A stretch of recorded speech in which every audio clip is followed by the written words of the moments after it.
Assalamualaikum warahmatullahi wabarakatuh. Qala al-muallif rahimahullahu ta'ala faslun wa min ma'asil batni aklur riba wal maqsu wal ghadab wal ghasabu. Itu jika ada kesalahan tulis dot itu dihilangkan titiknya, bukan wal ghadabu tetapi wal ghasabu was-sariqatu wa kullu ma'khudhin bi muamalatin harramaha syar'u. Faslun utawi iki iku fasal suwiji, wa mim ma'asil batni lan iku setengah sangking pira-pira dosane weteng. Aklur riba utawi mangan riba, wal maksulan pajak, wal ghasabulan ghasab, wasariqatu lan nyolong, wa kullu ma'khudhin lan saben-saben perkara kang den alap bi muamalatin kelawan muamalah harramaha kang wis ngaramaken ing muamalah apa asyara'u syara'. Kaum muslimin pemirsa yang dirahmati oleh Allah Subhanahu wa ta'ala, di antara dosa perut adalah makan riba, makan sesuatu dari hasil riba. Ini hukumnya haram, dan riba ini memakan dari hasil riba ini tergolong sebagai dosa besar. Meskipun dalam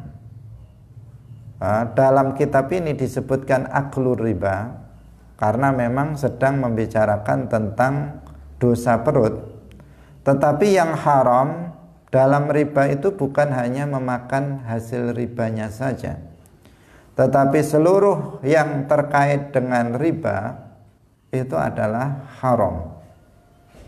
Memanfaatkan hasil riba untuk dimakan atau tidak untuk dimakan itu hukumnya tetap haram.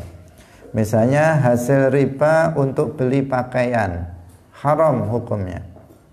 Hasil riba untuk membangun rumah itu juga haram. Hasil riba untuk membeli kendaraan, untuk beli mobil, untuk beli sepeda motor, ini juga haram. Nah, jadi yang haram itu bukan hanya memakannya saja, tetapi memanfaatkan hasil riba dengan berbagai macam pemanfaatan, itu hukumnya juga haram. Nah, ini perlu ditegaskan sebab sebagian orang itu ada yang menganggap bahwa yang haram itu hanya memakannya saja, sehingga ketika mereka mendapatkan uang dari hasil riba, mereka mengatakan, oh yang hasil riba ini kita buat bangun rumah aja, yang hasil riba ini kita buat beli kendaraan saja, jangan kita makan. Sebagian ada yang beranggapan seperti itu. Ini keliru.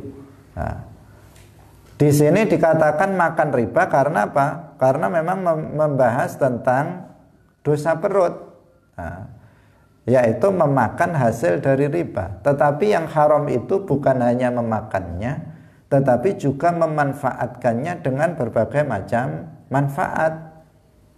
Untuk beli pakaian, untuk beli sepeda motor, untuk beli mobil, untuk beli rumah, untuk membangun rumah, itu semuanya hukumnya juga haram. Kemudian semua orang yang terkait dengan transaksi riba itu juga jatuh pada dosa.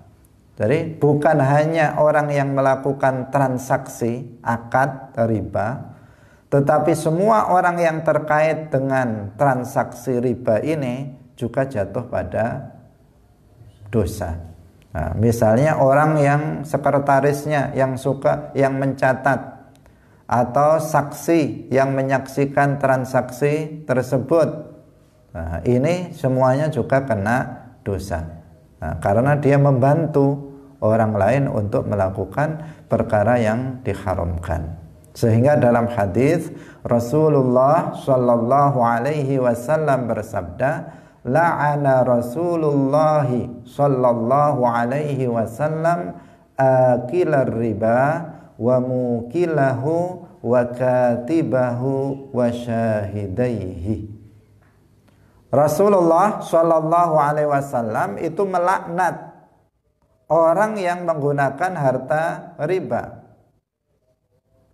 Akilar riba, orang yang makan riba, maksudnya di sini orang yang menggunakan harta riba untuk apa saja, seperti yang tadi kita jelaskan.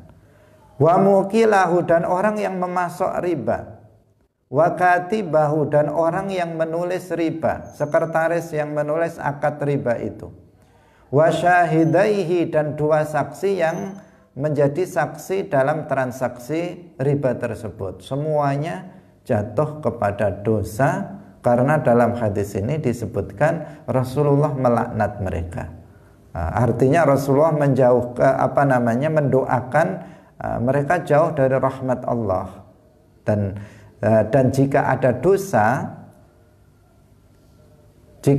dosa di situ disebutkan bahwa pelakunya akan dilaknat oleh Allah atau dilaknat oleh Rasulullah, maka menunjukkan bahwa dosa tersebut adalah dosa besar.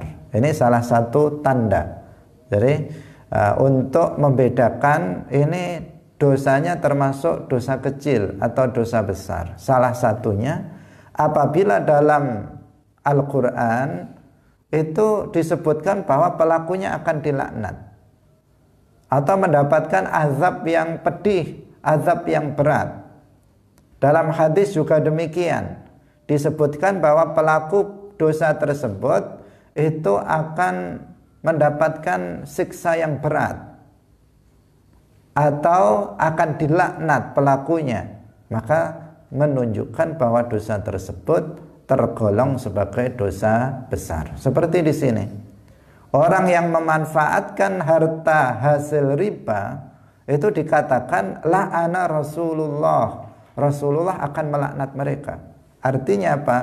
Artinya orang yang memanfaatkan hasil riba itu jatuh pada dosa besar. Kaum muslimin rahimakumullah, pada hari ini sulit orang untuk melepaskan diri dari riba. Hanya orang-orang yang sangat takut kepada Allah Subhanahu wa ta'ala yang terhindar, yang mau menghindari riba. Banyak sekali akad-akad riba yang terjadi pada saat ini dan pada zaman sebelumnya. Tetapi semakin hari semakin kesini, maka semakin banyak orang yang melakukan akad riba. Riba itu jenisnya sangat banyak, jenisnya sangat banyak. Tetapi riba dalam akad jual beli itu terjadi, tetapi jarang terjadi. Itu ada yang disebut dengan ribal fadl, ada riba nasa, ada ribal yad. Itu jarang terjadi. Ini terjadi pada akad jual beli, transaksi jual beli. Nah, kenapa jarang terjadi? Karena dalam akad ini ilahnya itu yang pertama, harta yang diperjualbelikan itu haruslah harta yang memiliki ilah riba, yaitu yang disebut dengan harta ribawi, yaitu harta benda yang apabila dia ditukarkan dengan akad jual beli maka berpotensi menimbulkan riba. Yaitu ada dua saja ilahnya. Yang pertama adalah naqd. Nah, naqd di sini cuman emas dan perak. Ini dalam mazhab Syafi'i. Dalam mazhab Syafi'i. Sekali lagi dalam mazhab Syafi'i, ini kalau naqd itu cuman emas dan perak. Tidak termasuk uang, uang kertas yang sekarang pada zaman sekarang dipergunakan. Sementara emas dan perak ini jarang dipergunakan dalam transaksi. Kemudian yang kedua adalah makanan. Makanan seperti misalnya kalau di kita beras, jagung dan seterusnya. Nah, sekarang jarang seseorang melakukan jual beli barter antara misalnya beras dan jagung, jagung dengan jagung, beras dengan beras, itu jarang terjadi. Yang terjadi uang dengan beras atau uang dengan jagung misalnya. Nah, sehingga kemungkinan terjadi riba dalam akad jual beli itu mungkin terjadi, tetapi jarang terjadi. Nah, untuk itu sekarang kita tidak secara rinci menjelaskan tentang permasalahan riba liyat, riba nasa atau riba fadl. Tetapi jenis riba berikutnya yang sering terjadi di masyarakat, yaitu yang disebut dengan riba al-qard, riba al-qardi. Riba yang timbul dalam akad hutang piutang. Jadi bukan dalam akad jual beli, tetapi ini timbul dari akad hutang piutang. Nah, yaitu ketika seseorang menghutangi seseorang, orang lain, dengan mengambil manfaat dari hutang yang dia berikan kepada orang lain. Nah, dalam hadis disebutkan kullu qardin jarra manfaatan fahuwa riba. Nah, setiap hutang dengan mengambil manfaat dari hutang yang dia berikan, maka itu adalah riba. Nah, ini yang banyak sekali terjadi di masyarakat yang kita harus waspadai, karena sebagian orang nggak paham kalau itu adalah akad riba. Nah, kita akan memberikan beberapa contoh, tentang yang sering terjadi di masyarakat yang ini tergolong sebagai ribal qard. Orang yang melakukannya berdosa besar. Kalau dia memakan hasil riba itu, maka dia berdosa besar. Masuk, dia telah melakukan dosa perut. Nah, contoh yang pertama, misalnya si A memiliki hutang kepada si B. Nah, ketika sudah jatuh tempo pembayaran, si B kemudian mengatakan kepada si A, nah, sekarang kamu bayar hutang kamu. Kalau kamu nggak mau membayar, belum bisa membayar sekarang, maka hutang kamu saya tambah. Nah, ini namanya riba. Jadi misalnya si A hutang kepada si B uang 100.000 selama 1 bulan. Nah, setelah 1 bulan si A ini datang kepada si B, gimana kamu bisa bayar sekarang? Nah, kalau sekarang kamu harus bayar. Dia mengatakan saya belum bisa bayar. Nah, kemudian dia mengatakan kalau kamu nggak bisa bayar, maka hutang kamu menjadi 150.000. Nah, langsung dia seperti itu. Nah, ini namanya riba. Kenapa? Karena orang yang menghutangi ini menarik manfaat dari dia menghutangi orang lain. Nah, karena dia mentang-mentang dia menghutangi orang lain, kemudian dia menambah hutang orang tersebut, padahal dia nggak menikmati. Yang 50.000 itu dia tidak menikmatinya. Tetapi apa? Karena dia terlambat dalam membayar, maka dia ditambah menjadi 50.000. Nah, ini mereka biasanya menyebutnya dengan denda. Nah, mereka menyebutnya dengan denda. Tetapi ini adalah bunga. Ini adalah riba. Denda itu di sini tergolong sebagai riba. Karena apa? Dia menghutangi, kemudian memanfaatkan menghutangi tersebut dengan menarik manfaat, yaitu berupa tambahan hutang tersebut sebanyak 50.000. Nah, ini harus diwaspadai, orang-orang yang seperti ini. Nah, kemudian yang berikutnya, ini kalau semakin lama, ini semakin tercekik orang ini. Nanti sebulan lagi dia nggak bisa bayar lagi, ditambah lagi menjadi 100.000, menjadi 200.000. Bulan berikutnya nggak bisa bayar lagi, tambah lagi. Semakin hari semakin bertambah hutangnya, sehingga kalau nggak bisa bayar, rumahnya yang harus disita dan seterusnya. Nah, ini sangat berbahaya. Karena itulah maka ini diharamkan. Berbahaya kepada sebagian umat Islam, sebagian orang, karena terbelit dalam hutang yang terus bertambah, terus berbunga. Kaum muslimin pemirsa yang dirahmati oleh Allah Subhanahu wa taala. Ini contoh yang pertama yang sering terjadi. Ini riba dalam akad hutang piutang. Kemudian contoh yang kedua, misalnya si A itu hutang kepada si B, atau hutang pada bank. Jadi hutang kepada bank. Ini yang lebih, kalau tadi kepada B, contoh yang pertama hutang kepada bank. Kemudian si B atau bank ini mensyaratkan, dari awal sudah mensyaratkan adanya bunga ketika pembayaran hutang. Maka ini sudah jelas, ini dari awal sudah riba. Kalau yang tadi awalnya dia mengatakan apa? Kamu saya hutangi 100.000, kembalikan sebulan lagi. Ketika jatuh tempo dia baru ngomong, kamu nggak bisa bayar, nambah 50.000 hutangnya. Nah, ini yang pertama, contohnya seperti itu.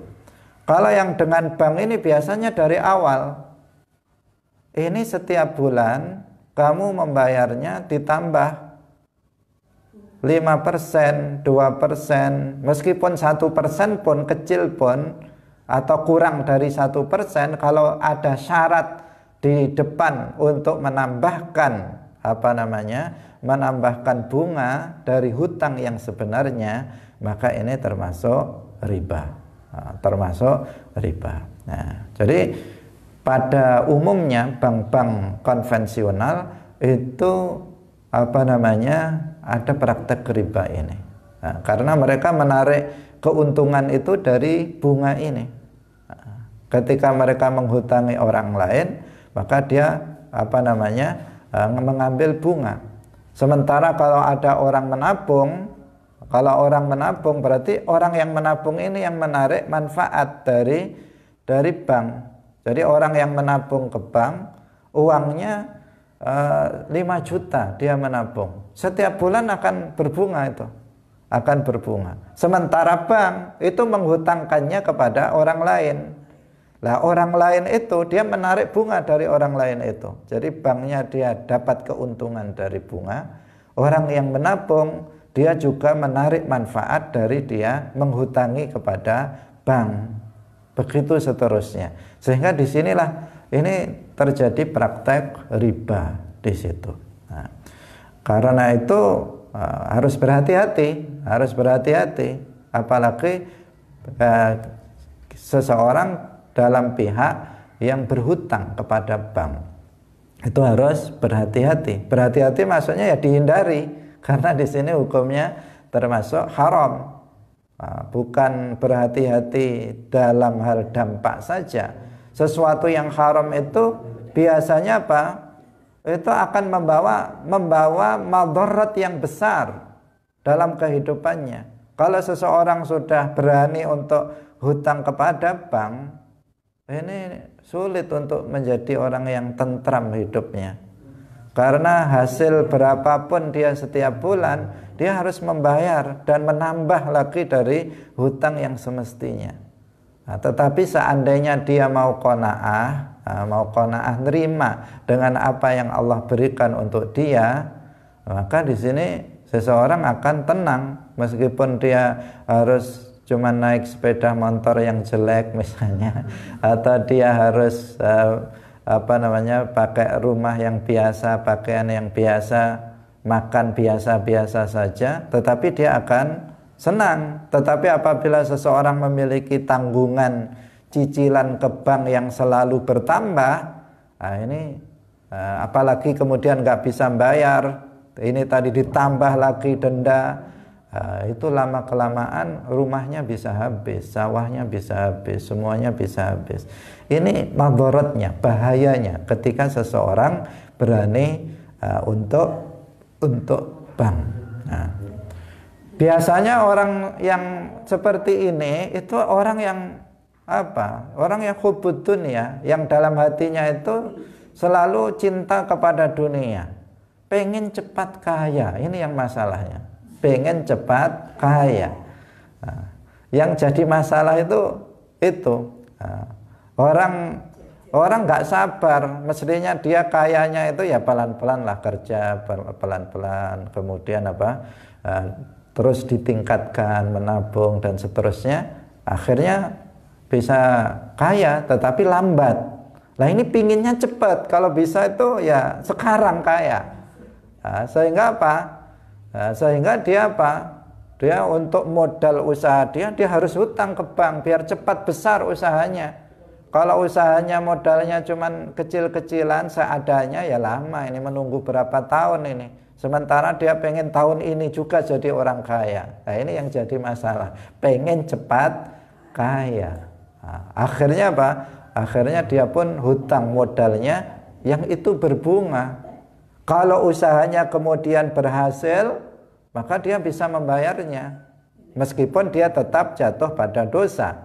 Nah, dosa besar. Tetapi kalau dia nggak membayarnya, dua kali dia kena. Pertama dari sisi hukum agama, dia jatuh kepada dosa besar, dia celaka juga di dunianya, bisa habis semua harta yang dia miliki. Nah, jadi seseorang harus bersabar untuk menjadi orang kaya itu. Kalau nggak kaya pun nggak masalah, yang penting dia cukup. Cukup di sini artinya berapapun akan cukup bagi orang yang dalam hatinya ada qanaah. Qanaah itu menerima pembagian Allah dari rizki yang telah Allah bagikan untuk dirinya. Kalau dia terima, maka dia akan menjadi orang kaya. Meskipun dia rumahnya biasa, bukan rumah yang mewah, meskipun kendaraannya bukan kendaraan mewah, meskipun pakaiannya bukan pakaian mewah, meskipun gayanya bukan gaya orang yang mewah, tetapi jika ada qanaah dalam hati, maka dia menjadi orang kaya.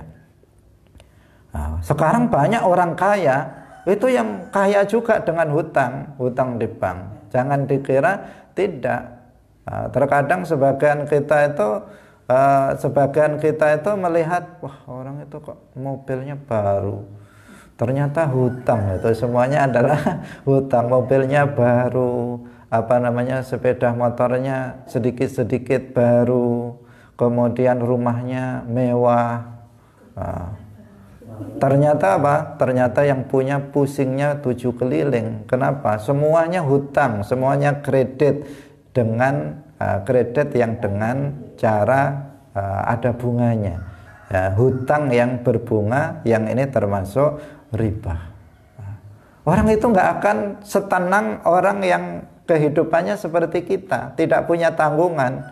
Kita akan tenang hidupnya meskipun nggak mewah, tetapi orang itu hidup dengan kemewahan, dengan mobil, dengan rumah yang besar, tetapi hatinya tidak tenang. Ngaji aja nggak sempat, sebab karena mikir ngebut untuk cari duit bisa bayar hutang. Nah, sementara yang nggak punya hutang hidupnya sederhana, santai aja, kadang duduk-duduk di depan rumah, jalan-jalan dan sebagainya. Ini orang kok tenang sekali. Yang nggak punya hutang yang ke bank, dia tidak punya tidak melakukan riba, maka ya tenang hidupnya. Tetapi yang itu punya mobil nggak pernah santai, siang malam nggak pernah di rumah dan sebagainya. Kenapa? Dia ngebut cari duit untuk bisa bayar hutangnya. Nah, karena itulah maka bagaimanapun syariat Islam ini adalah syariat yang baik. Nggak ada syariat Islam yang tidak untuk kemaslahatan manusia. Semuanya untuk kebaikan manusia. Karena itu kita kalau mentaatinya, maka kita akan tenang hidupnya. Nah, untuk itulah maka kita harus menjauhi riba ini. Nah, contoh yang kedua, contoh yang berikutnya. Contoh yang berikutnya adalah misalnya si A itu hutang kepada si B. Jadi si A hutang kepada si B. Kemudian si B yang dihutangi itu berkata kepada si A, saya hutangi kamu uang dengan syarat. Nah ini, dengan syarat rumah kamu saya tempati sampai kamu bisa membayarnya, sampai kamu bisa melunasinya. Kamu saya hutangi uang 4 juta, tapi syaratnya sepeda motor kamu saya pakai sampai lunas. Kalau lunas baru sepedanya saya kembalikan. Nah, kamu saya hutangi uang 4 juta misalnya, tapi sawah kamu saya garap selama 1 tahun atau selama kamu bisa melunasinya. Ini namanya riba. Nah, ini riba, apapun namanya itu, tetapi ini adalah akad riba. Atau misalnya lebih kurang dari itu. Kamu saya hutangi uang 4 juta atau 5 juta, tetapi rumah kamu saya sewa dengan harga yang lebih murah dari biasanya. Ini namanya juga mengambil manfaat. Jadi di sini dia menghutangi orang dan dia mengambil manfaat dari itu. Kalau misalnya dia nggak menghutangi, kan nggak mungkin dia ngasih sepedanya untuk dia pakai. Tidak mungkin dia menyerahkan rumahnya untuk dia tempati. Tetapi karena dia berhutang, maka mau nggak mau dia kemudian memberikannya kepada orang tersebut. Nah ini namanya juga akad riba. Kenapa? Karena masuk dalam hadis tadi, kullu qardin jarra manfaatan fahuwa riba. Setiap hutang yang dalam hutang itu menarik manfaat dari hutang itu. Di sini kan menarik manfaat. Jadi kamu saya hutangi, tapi syaratnya sepeda kamu saya pakai. Nah ini kan dia mendapatkan manfaat dari dia menghutangi. Memang bukan berupa bunga, bukan tambahan hutang, tidak. Tetapi dia ada manfaat lain, yaitu dia bisa kemana-mana naik sepeda dia. Kemana-mana dia bisa memakai rumah dia, menempati rumah dia. Dia nanti bisa dengan mendapatkan manfaat berupa sewa rumah yang murah. Atau sebagian di daerah di kampung-kampung itu para petani itu ketika mereka akan bertanam itu membutuhkan modal yang banyak. Dia butuh racun untuk rumput, kemudian untuk membaca, untuk segala macam, untuk memperkerjakan orang. Butuh dana misalnya 10 juta untuk untuk bertanam padi misalnya. Nah, sementara dia nggak punya modal. Datanglah orang ini datang kepada dia mengatakan, kamu saya hutangi uang, kamu bayar panen. Tapi nanti kalau panen harus kamu jual kepada saya dengan harga yang miring, yang lebih murah dari yang lainnya. Nah, syaratnya apa? Syaratnya itu dia mengambil manfaat. Nanti kalau panen harus kamu jual ke saya dengan harga yang lebih murah. Nah, ini namanya apa? Ini juga riba, ini ribal qard. Dia mengambil manfaat dari itu. Nah, sebagian prakteknya begitu, ada yang langsung seperti yang atas tadi. Nah, ini saya hutangi uang 10 juta, nanti bayarnya pas panen menjadi 10.500.000. Nah, ini sudah terang-terangan jelas. Ini mengambil manfaat bunga. Nah, kemudian yang kedua ini dia tidak mengambil uangnya, tetapi secara langsung, tetapi dia harus menjual kepada yang menghutanginya dengan harga murah. Artinya kan dia mengambil untung juga di sini, manfaat juga dari dia menghutangkan itu. Hutangnya tetap, kemudian dapat manfaat yang lain. Nah, ini riba. riba yang sering terjadi di masyarakat yang harus diwaspadai. Nah, intinya itu tadi, udah nggak usah buru-buru menjadi orang kaya, nggak usah cepat-cepat pengen jadi orang kaya, gaya, kemudian punya mobil, punya rumah, tetapi hutang semua dan pakai riba. Ini yang berbahaya. Kemudian contoh yang berikutnya, contoh riba yang berikutnya, misalnya si A itu menjual sesuatu kepada si B dengan secara kredit. Kemudian si A berkata, apabila kamu terlambat membayarnya pada setiap bulan, maka kamu harus memberi tambahan, memberi bunganya. Nah, ini seperti apa? Ini seperti kredit sepeda motor atau kredit mobil. Ini kan seperti ini akadnya. Nah, akadnya seperti ini. Kalau setiap bulan kamu tidak bisa membayarnya, maka setiap bulan nambah. Misalnya kreditnya setiap bulan itu 800.000. Kalau kamu terlambat bayarnya 1 hari, maka tambah 1.000. Kalau terlambatnya 2 hari, tambah 2.000. Jika terlambatnya 1 bulan, berapa itu tambahnya? Ini namanya juga riba. Jadi kredit itu sebenarnya boleh. Jadi kredit itu sebenarnya diperbolehkan, tidak diharamkan, asalkan tidak ada bunga. Kalau misalnya seseorang, saya hutang kepada kamu uang 1 juta, saya bayar selama selama 1 tahun, setiap tahunnya sekian. Nah, itu nggak ada masalah. Selama tidak ada bunganya itu. Tetapi kalau seseorang mengatakan saya jual kepada kamu ini dengan hutang, ini kan hutang namanya, hutang dengan kredit setiap bulan 800.000. Jika kamu terlambat, maka kamu harus menambahnya. Nah, ini apa? Ini riba. Nah, praktek yang sekarang kredit mobil, kredit sepeda motor itu rata-rata adalah seperti ini. Nah, seperti ini.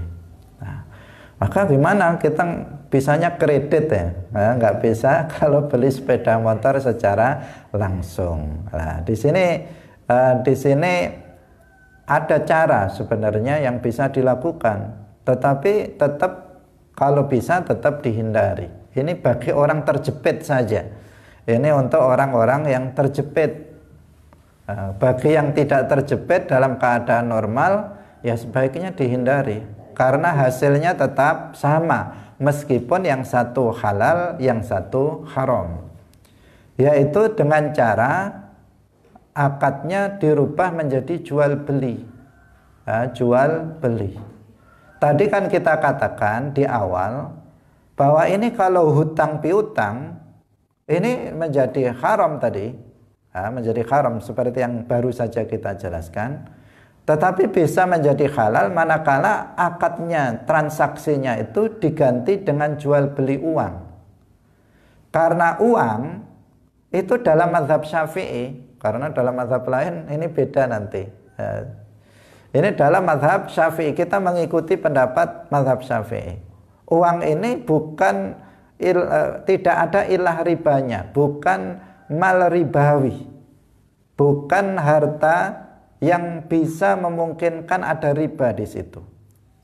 Maka kemudian kalau dilakukan jual beli dengan ada tambahan, itu tidak termasuk ribal fadl, tidak termasuk riba. Misalnya dengan mengatakan kepada pihak yang jasa keuangan, karena kalau kredit itu kan dia tidak langsung ke tokonya, tetapi ada jasa keuangan yang membelikannya untuk kita dan kita membayarnya ke sana, seperti NPM atau itu seperti itu. Nah, maka kita bisa melakukan akad jual beli dengan mengatakan misalnya kita hitung dulu, dihitung setiap bulannya berapa. Jadi setiap bulannya berapa, kemudian hasilnya berapa. Nah, kemudian kita bilang kepada dia, misalnya dari setiap bulannya 800.000 kali 3 tahun, itu jumlahnya berapa. Nah, kita tahu misalnya 24 juta misalnya, 24 juta. Maka kita berkata kepada penjualnya itu, atau penjualnya berkata kepada kita, mengatakan, saya membeli uang 25 juta kepada kamu dengan harga tadi itu, dengan harga berapa? Misalnya asalnya 24 juta itu menjadi 25 juta misalnya. Maka saya beli uang 24 juta dengan harga 25 juta, saya bayar secara kredit. Nah, ini di sini nanti sudah akadnya sudah jual beli, tapi hasilnya sama. Hasilnya sama apa? Dia mendapatkan keuntungan. Tapi kan di sini jual beli bukan hutang piutang. Kalau jual beli, ya di sini tidak masuk hadis kullu qardin jarra manfaatan fahuwa riba. Tetapi di sini kalau seandainya tadi yang diperjualbelikan itu adalah emas, perak atau makanan, terjadi riba. Tetapi karena yang diperjualbelikan itu adalah rupiah, uang, kertas, maka di sini menjadi bukan riba dalam mazhab Syafi'i.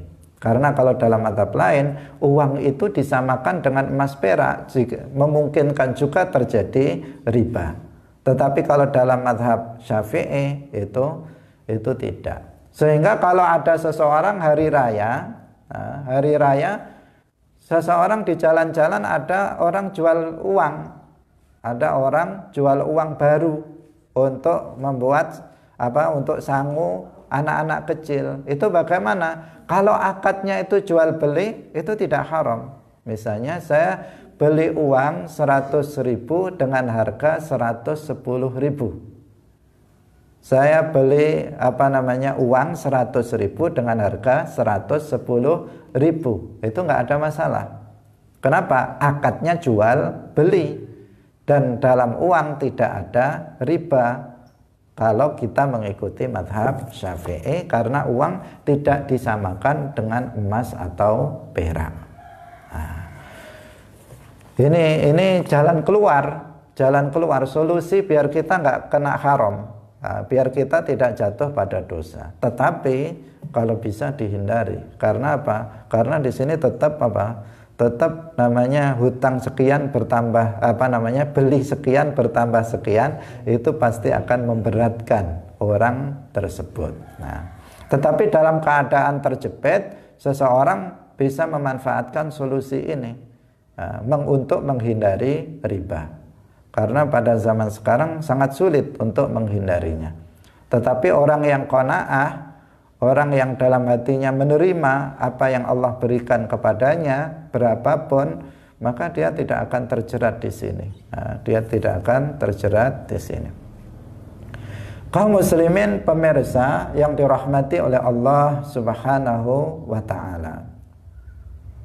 Contoh yang terakhir dari riba yang bisa kita sampaikan. Tentu banyak lagi contoh-contoh yang lainnya.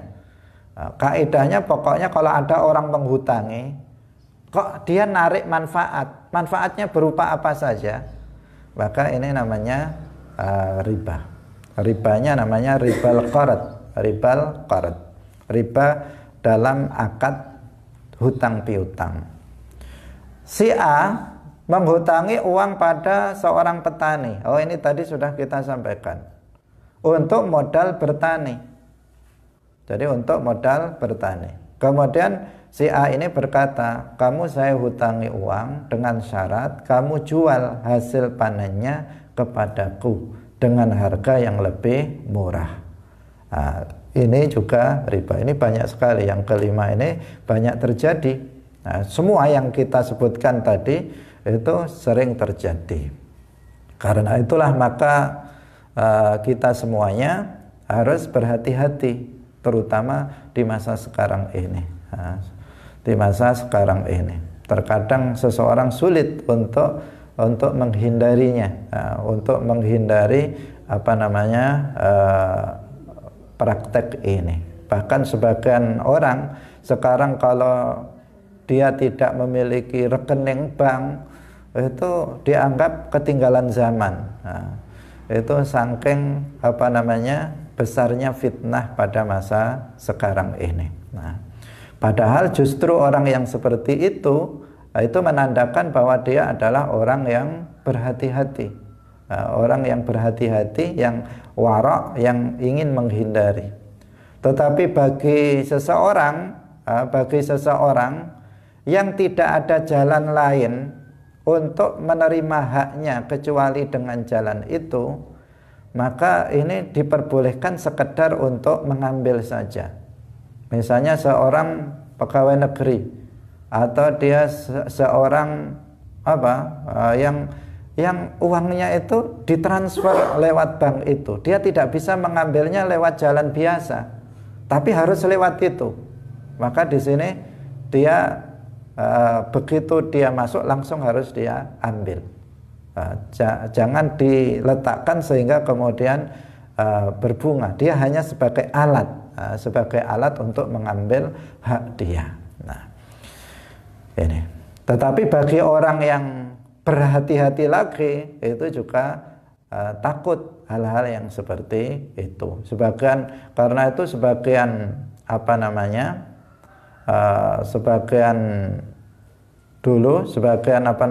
kiai atau sebagian orang dahulu yang sangat berhati-hati, itu ada yang sampai mereka melarang anaknya jadi pegawai negeri, melarang anaknya jadi PNS. Itu ada yang seperti itu karena saking hati-hatinya. Padahal ya sebenarnya secara hukum ya boleh-boleh saja dia mengambil gajinya itu. Sekedar dia mengambil gajinya tersebut. Karena ada kaitannya dengan berikutnya, yaitu wal maksu. Di antara perkara yang haram lagi adalah al maksu. Al maksu di situ kalau diikutkan wa aklur riba, ya wa aklul maksi, artinya hasil dari memakan hasil dari pajak. Pajak itu sebenarnya dia juga bertentangan dengan syariat Islam, karena pajak itu mengambil, jadi pajak itu memungut, mengambil harta tanpa hak oleh para penguasa yang zalim terhadap barang dagangan, sawah, kebun, rumah dan semacamnya. Kita beli sawah pakai uang kita. Kita sendiri kerja keras dapat uang beli sawah. Begitu dapat sawah setiap tahun suruh bayar. Ini gimana ini? Uang kita yang beli tetapi kita suruh bayar. Kemudian kita beli kendaraan, beli mobil, beli sepeda motor. Uangnya pakai uang kita belinya.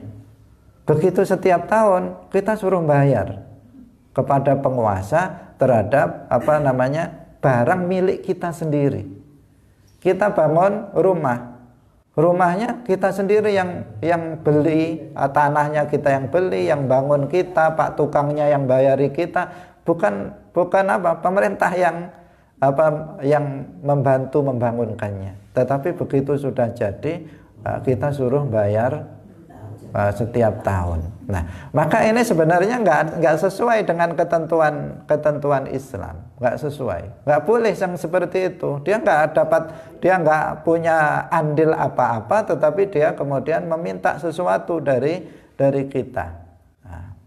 Tetapi sekarang nggak ada negara yang tidak menerapkan itu.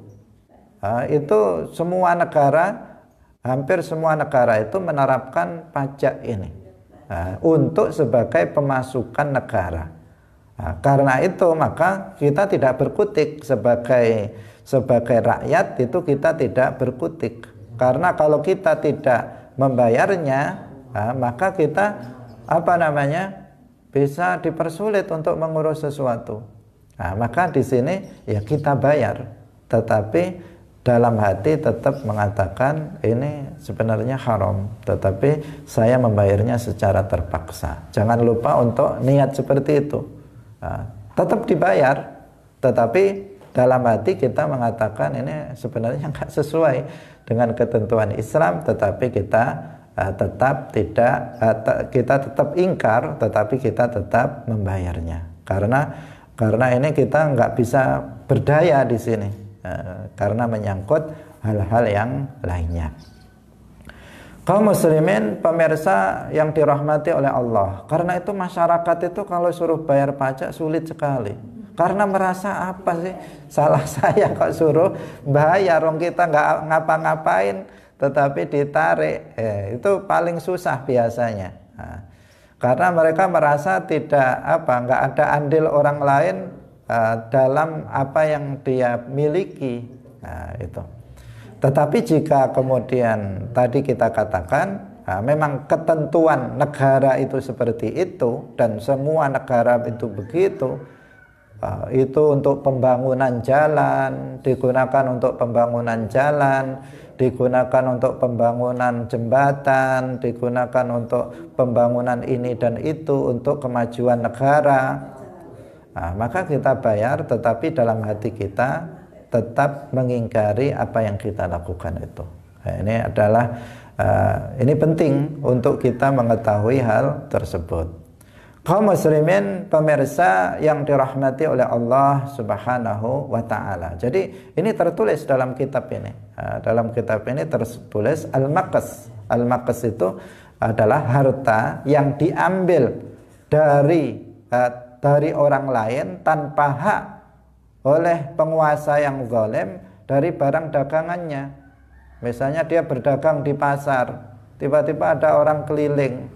Ada orang keliling ngambil mana dia ambil, gimana ini, dia dagang pakai uang dia sendiri, beli dagangan dia sendiri, begitu dia kadang belum laku sudah dimintai.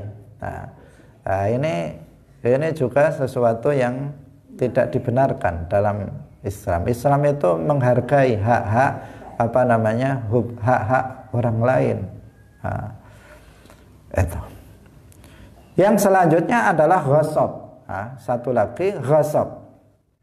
Ghasab itu artinya menguasai hak orang lain secara zalim dengan mengandalkan kekuatan atau kekuasaan yang dimiliki. Ini dilakukan biasanya oleh orang kuat, baik secara fisik maupun secara kekuasaan. Dia memiliki kekuasaan. Dia jadi Pak Lurah, atau dia jadi bupati, atau dia jadi gubernur, atau dia seorang jenderal misalnya, atau dia seorang jenderal tentara atau polisi misalnya. Orang yang memiliki kekuatan. Biasanya orang-orang bodoh yang dibodohi. Jadi orang-orang rakyat jelata memiliki tanah yang luas, tetapi dia nggak pernah diurus suratnya. Surat tanahnya nggak pernah diurus, namanya ya rakyat biasa, selama ini juga nggak ada masalah, udah santai-santai aja. Ternyata ada penguasa dari atasnya disuratkan itu, karena kekuasaannya dia mudah mengurus surat tanahnya. Begitu dia datang, Pak, ini tanah saya ini buktinya, ini suratnya, surat tanah milik saya ini. Bapak pergi aja, ini mau saya bangun villa saya misalnya, atau saya bangun ini dan itu untuk saya. Ini gimana ini? Udah dia bertahun-tahun bertempat tinggal di situ. Tiba-tiba ada penguasa yang zalim, orang kuat, diurus surat tanahnya atas nama dia. Ini namanya ghasab ini. Perbuatan seperti ini ghasab. Ghasab di sini bukan artinya orang pinjam sandal tidak izin, bukan itu yang dimaksud. Karena ini ada kaprah di masyarakat itu, kalau ada sandalnya hilang, mana sandal saya, dighasab oleh siapa? Padahal dipakai sebentar, kemudian nanti akan dikembalikan. Ya itu juga haram hukumnya, nggak boleh memakai hak orang lain tanpa izin, nggak boleh. Tetapi tidak ghasab yang hukumnya dosa besar yang di sini. Kalau itu dosa, tetapi bukan dosa besar. Karena apa? Dia pakai karena dianggap sudah milik umum. Kalau biasanya di pondok itu terkadang ada kebiasaan begitu. Nah, pokoknya sandal saya, sandal kamu, dan seterusnya. Nah, dibuat seperti itu. Nah, kebetulan ada tamu datang, sandalnya tamu yang dibawa. Ini yang jadi masalah. Ketika di antara sesama santri nggak ada masalah karena mereka sudah memaklumi. Dia juga pakai sandal temannya, temannya pakai sandal dia. Yang masalah yang datang tamu kemudian dipakai sandalnya. Tamunya mencari-cari nggak ada. Jadi itu namanya memakai hak orang lain tanpa izin. Itu juga hukumnya haram. Tetapi ghasab itu bukan begitu. Tetapi seseorang yang memiliki kuasa dengan uangnya banyak, orang bisa kalau menarik ngurus surat itu mudah, seperti yang sekarang beritanya ramai. Orang bermasalah pun dia bisa membayar orang untuk membuat KTP, bisa membuat surat jalan dan sebagainya. Itu bisa terjadi. Orang dia karena dia jadi Pak Lurahnya, udah saya ini tanah ini nggak ada suratnya nih, saya buat atas nama saya. Kemudian dia datang kepadanya mengatakan, ini tanah saya lah Pak. Loh, ini saya di sini bertahun-tahun. Nah, mana buktinya Pak? Kalau itu surat kamu, toleh dia nggak punya surat. Karena memang nggak pernah ngurus surat dan selama ini nggak masalah. Ketemu penguasa yang zalim, jadinya seperti itu. Ini ghasab yang diharamkan. Kaum muslimin pemirsa yang dirahmati oleh Allah, sampai di sini dulu. Setelah ini masih ada lagi, yaitu tentang mencuri, minum khamar dan seterusnya dari dosa-dosa perut. Semoga kita tetap dijaga oleh Allah Subhanahu wa taala dari melakukan perbuatan-perbuatan yang diharamkan oleh Allah Subhanahu wa taala. Barakallahu fikum wallahul muwaffiq ila aqwamit thoriq. Wassalamualaikum warahmatullahi wabarakatuh.